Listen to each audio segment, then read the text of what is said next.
శ్రీ రేణుకా ఎల్లమ్మ తల్లి జ్యోతిష్యాలయం. ఎన్నో సమస్యలతో బాధపడుతున్నారా? మీ సమస్యలకు ఎల్లమ్మ తల్లి ఆశీస్సులతో జ్యోతిష్యం చెప్పబడును. వ్యాపారంలో నష్టం రావటం, భార్యాభర్తల మధ్య సమస్యలు, ప్రేమ సమస్యలు, అనుకున్న పనులు కాకపోవటం, డబ్బు సమస్యలు, కుటుంబ సమస్యలు, సంతానం లేకపోవటం, అత్తాకోడళ్ల సమస్యలు, ఇంట్లో పిల్లలు పెద్దల మాట వినకపోవటం, ఇంకా ఎటువంటి సమస్యలు ఉన్నా దూరంలో ఉన్నవారికి కూడా ఫోన్ ద్వారా జ్యోతిష్యం చెప్పబడును. Phone number 9515466718. హాయ్ ఫ్రెండ్స్, అందరికీ నమస్కారం అండి. 2024 సంవత్సరంలో తులారాశి వారి జాతకులు కాటు వేయబోతున్న నాగశాపం. మీకు ఈ 5 సంకేతాలు తెలిస్తే గనక ఖచ్చితంగా అప్రమత్తంగా ఉండాల్సిందే. మీ జీవితాన్ని కాపాడుకోవడంలో ఏమాత్రమూ కూడా అస్సలు అశ్రద్ధ చేయొద్దు. 2024 సంవత్సరంలో తులారాశి వారి జాతకులకు నాగశాపాన్ని తెలియజేసే ఆ 5 సంకేతాలు ఏమిటో ఇప్పుడు మనం ఈ వీడియోలో సంపూర్ణంగా సవివరంగా తెలుసుకునే ప్రయత్నం చేద్దాము. అంతకంటే ముందు ఫ్రెండ్స్, వీడియోని పూర్తిగా చూసేయండి. అప్పుడే మేం ఏం చెప్పబోతున్నామో మీకు పూర్తిగా అర్థమవుతుంది. వీడియో గనక మీకు నచ్చినట్లయితే గనక లైక్ చేయండి. మీ లైక్ మాకెంతో సపోర్ట్ అండ్ ఎంకరేజ్మెంట్ గా ఉంటుంది. ఇక మనము ఏ మాత్రము కూడా ఆలస్యం చేయకుండా వీడియోలోకి వచ్చేద్దాము. అసలు సర్పదోషం అంటే ఏమిటో ఇప్పుడు మనము తెలుసుకుందాము. సర్పదోషం అనేది కొన్ని గ్రహాల యొక్క కాంబినేషన్స్ ద్వారా జరుగుతుంది. శని, కేతువు అంటే శని రాశిలో కేతువు ఉన్న, కేతు రాశిలో శని ఉన్న, ఖచ్చితంగా మనకి కేతులో శని, శనిలో కేతువు ఉన్న, రాహువు శని, కుజ, కుజ రాహువు, కుజుడు కుజుడు, ఇలాంటి కొన్ని కాంబినేషన్స్ ఉంటాయండి సర్పదోషంలో. అవి ఒక్కొక్క లగ్నాన్ని బట్టి, ఒక్కొక్క రాశిని బట్టి, అండ్ మనకి అలాగే చూసుకున్నట్లయితే లగ్నం నుండి ఉండేటటువంటి అది ఎఫెక్ట్ అనేది ఇస్తుంది. బట్ జనరల్ సర్పదోషం మేషంలో కాని, వృశ్చికంలో కాని రాహువు ఉన్న, కుంభ మరియు మనకి అదే విధముగా మకర రాశిలో కేతు గ్రహము ఉన్నప్పటికీ కూడాను, అదే విధముగా శని, రాహువు లేదా శని రెండు కలిసి సింహ రాశిలో ఉన్న, ఇది ఒక రకమైన సర్పదోషాన్ని కలగచేస్తుంది. ఇది ద్వాదశ రాశుల వారికి ఖచ్చితంగా ఎఫెక్ట్ అనేది ఇస్తూనే ఉంటుంది. ఇది ద్వాదశ రాశుల వారికి, ద్వాదశ లగ్నాల వారికి డిఫరెంట్ గా ఫలితాలు అనేది సర్పదోషం కారణంగా కలుగుతుంది.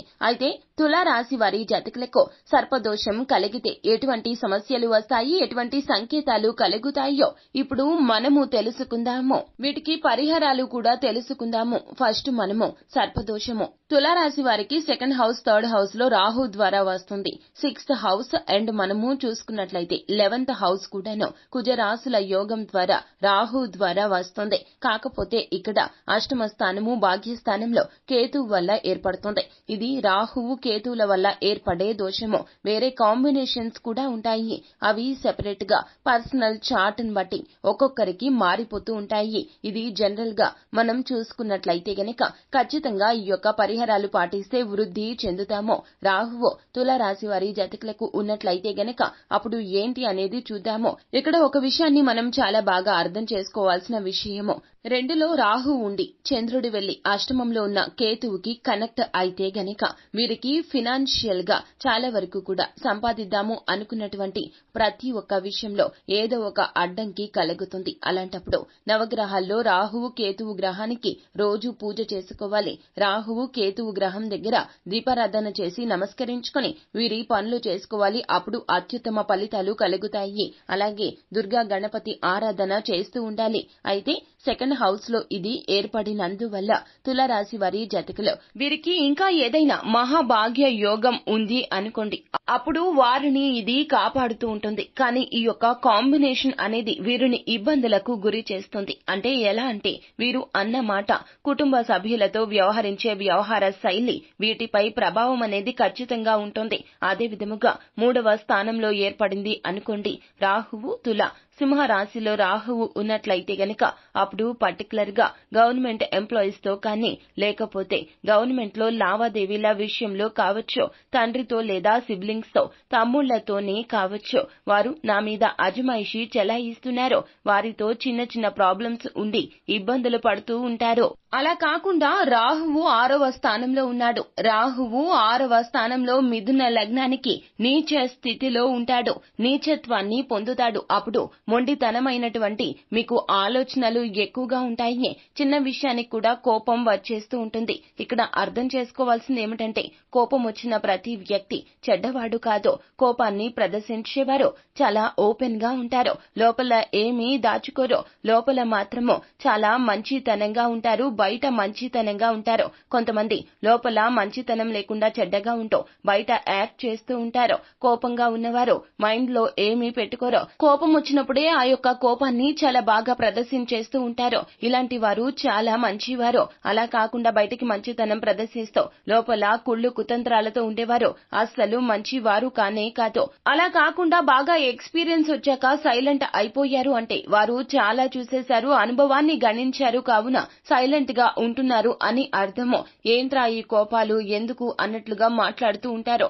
లేదు, చిన్నప్పటి నుంచి కోపంగానే ఉంటున్నారు అంటే గనక జన్మ జాతకంలో కుజుడు అంటే సౌమ్య గ్రహాల యొక్క ప్రభావము వీరికి ఎక్కువగా ఉంటుంది. అలా కాకుండా కొంతమంది కోపాన్ని లోపల చాలా జాగ్రత్తగా దాచుకుంటూ సమయానికి ప్రదర్శిస్తూ ఉంటారు. అటువంటి వ్యక్తులతో జాగ్రత్తగా ఉండాలి. అయితే రాహువు 6లో ఉన్నప్పుడు ఏమిటంటే గనక కాంపిటీషన్ తో కూడిన సక్సెస్ అనేది ఇస్తాడు. శత్రువులపై జయాన్ని ఇస్తాడు. సర్పదోషం అయినప్పటికీ కూడాను. కాకపోతే ఏమిటంటే ఇక్కడ అప్పుల విషయంలో పర్టికులర్ గా జాగ్రత్తగా ఉండాలి. కొన్ని ఉదర సంబంధిత వ్యాధులు వస్తాయి, జాగ్రత్తగా ఉండాలి.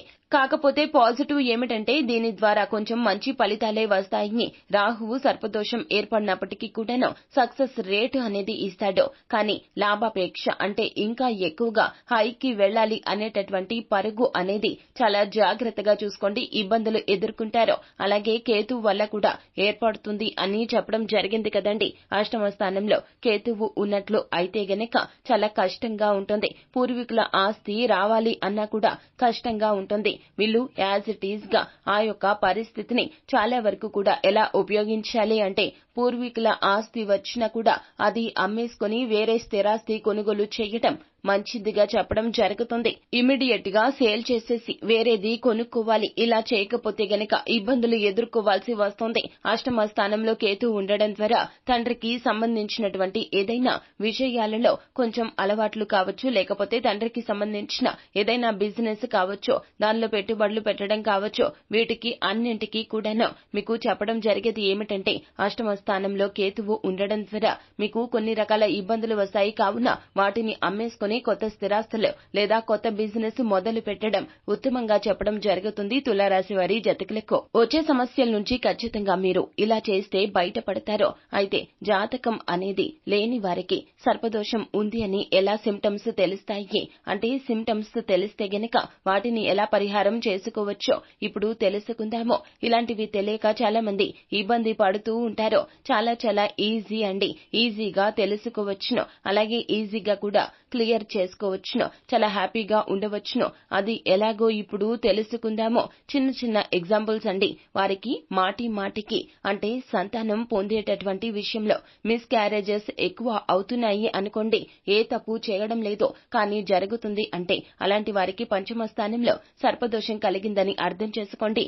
అలాంటప్పుడు మీరు ఏమిటంటే గనక పెద్దగా భయపడకండి. భయపడకుండా దత్తాత్రేయుని మంత్రం ఉంటుంది. జై గురుదత్త, శ్రీ గురుదత్త, దిగంబర శ్రీపాద వల్లభ దిగంబర, ఇటువంటి మంత్రాలు పఠిస్తే సర్పదోషం పోతుంది. పంచమ స్థానంలో సర్పదోషం ఉందని మీరు అర్థం చేసుకోవాలి. చాలా మంది అనుకుంటారు సర్పదోషం కలగడానికి పూర్వజన్మలో సర్పాన్ని చంపామని. కానీ కాదండి. కొంతమంది స్త్రీలను చూడండి, డే టైంలో మీరు గుడికి వెళ్ళకూడదు అంటారు కదండి. అలా వెళ్ళినా కూడా సర్పదోషం కలుగుతుంది. అలా కొన్ని చేయకూడనటువంటి పనులు చేయడం ద్వారా కూడా సర్పదోషం కలుగుతుంది అన్నమాట. అయితే ఇక్కడ ఇదొక సిమ్టమ్.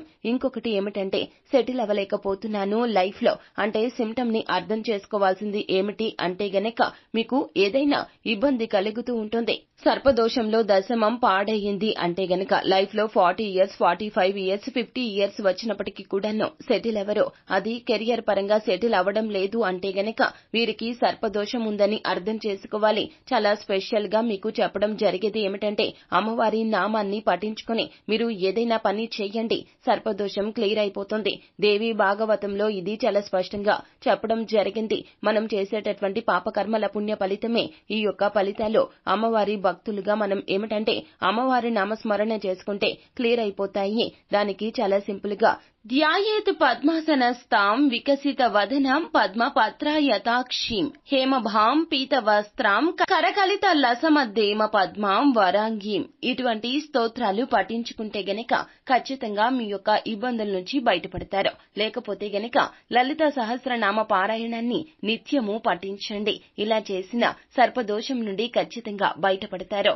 ఆటంకాలు లేకుండా కెరియర్ లో సెటిల్ అవ్వడం అనేది జరుగుతుంది.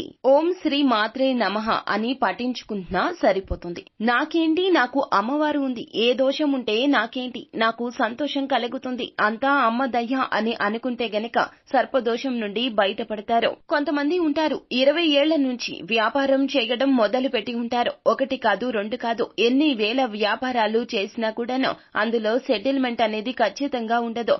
ఎన్ని వ్యాపారాలు చేసినా సెటిల్ అవ్వడం లేదంటే సర్పదోషం యొక్క సిమ్టమ్ అండి. అప్పుడు మీరు చేయవలసింది ఏమిటి అన్నట్లయితే గనక ఇంద్రగోప పరిక్షిప్త స్మరథూనా బీజాంగిక అనేటటువంటి మంత్రాన్ని పఠించుకోండి. ఇంకొంతమంది ఉంటారు ఎప్పుడు ఇబ్బందులే అండి, చిన్నప్పటి నుంచి కూడా మేము ఇబ్బందులు ఎదుర్కొంటూనే ఉన్నాము, ఏ మాత్రము కూడా మా జీవితంలో సంతోషం లేదు అనుకోవడం ఈ యొక్క పరిస్థితులు కూడాను మనకి సర్పదోషమేనండి. మరికొంతమందికి ఎప్పుడు ఏదో ఒక రకమైన పెయిన్ఫుల్ ఉంటుంది. చిన్నప్పటి నుంచి మాకు ఎప్పుడు బాధలే అండి. అలాంటప్పుడు ఏమిటంటే ఓం మధుసూదనాయే నమః అని అనుకోవాలి. పెయిన్ఫుల్ గా ఉంది, నా లైఫ్ లో ఎప్పుడు కష్టాలు ఉన్నాయి అనుకునేవారో ఓం మధుసూదాయ నమః అని అనుకునేవారో తెలియకుండా ఏదో ఒక పాజిటివ్ వైబ్రేషన్ మీకు కలుగుతుంది అన్నమాట. ప్రతి దానికి భయపడుతూ ఉంటారో, అధైర్యంగా ఉంటారో, ప్రతికూల పరిస్థితులు వస్తున్నాయని ఇబ్బంది పడుతూ ఉంటారో, ఎప్పుడు భయపడుతుంది. సర్పదోషం యొక్క లక్షణం ఈ విధంగా ఉంటుంది. సర్పాన్ని చూసినా భయమేస్తుంది కదండి. అంటే మనం ఏమిటంటే ఒక భయాన్ని క్రియేట్ చేస్తూ వారి లైఫ్ లో ఎప్పుడు అలాగే ఉందంటే అది సర్పదోషం యొక్క లక్షణంగా చెప్పడం జరుగుతుంది. ఇంకొకటి ఏమిటంటే పూర్వ జన్మలో వీరు కావాలని ఎవరినో భయపెడుతూ వచ్చారో ఆ యొక్క పాపము ఈ యొక్క జన్మలో మీకు భయం రూపంలో వెంటాడుతూ ఉంటుంది.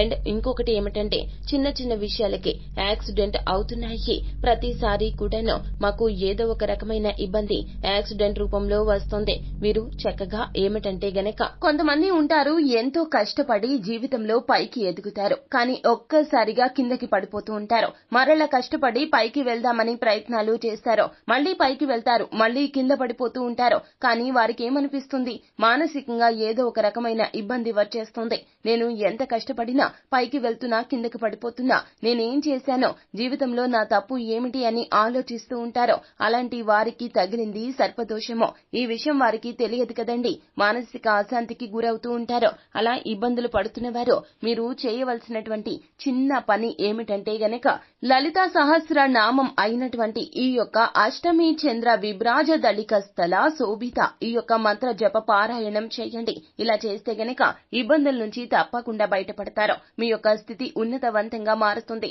అప్ అండ్ డౌన్స్ అనేవి లెవెల్ అయిపోతాయి. సో ఫ్రెండ్స్ చూశారు కదా, తులారాశి వారి జతకులు సర్పదోషం తగిలింది అంటే గనక ఈ లక్షణాలు తప్పక మీకు కలుగుతాయి. మీరు ఈ పరిహారాలు తప్పక పాటించండి. దుర్గమ్మను ఎప్పుడూ కూడాను నిత్యము కూడాను కనకదుర్గమ్మ వారిని పూజించండి. తెలుపు రంగు పువ్వులతో అమ్మవారిని పూజిస్తూ మీ యొక్క మనసులో కష్టాన్ని అమ్మవారికి చెప్పుకునే ప్రయత్నం చేయండి. వీలు కుదిరినప్పుడల్లా దగ్గరలోని లక్ష్మీదేవి ఆలయానికి వెళ్లి కుంకుమార్చన గావించండి. అలా చేస్తే గనక అమ్మవారి కటాక్షం కలుగుతుంది. సో ఫ్రెండ్స్ చూశారు కదా, ఈ వీడియో గనక మీకు నచ్చినట్లయితే గనక లైక్ చేయండి. మరిన్ని వీడియోస్ కోసం మా ఛానల్ ని సబ్స్క్రైబ్ చేసుకుని ఫాలో అవ్వండి. Thank you.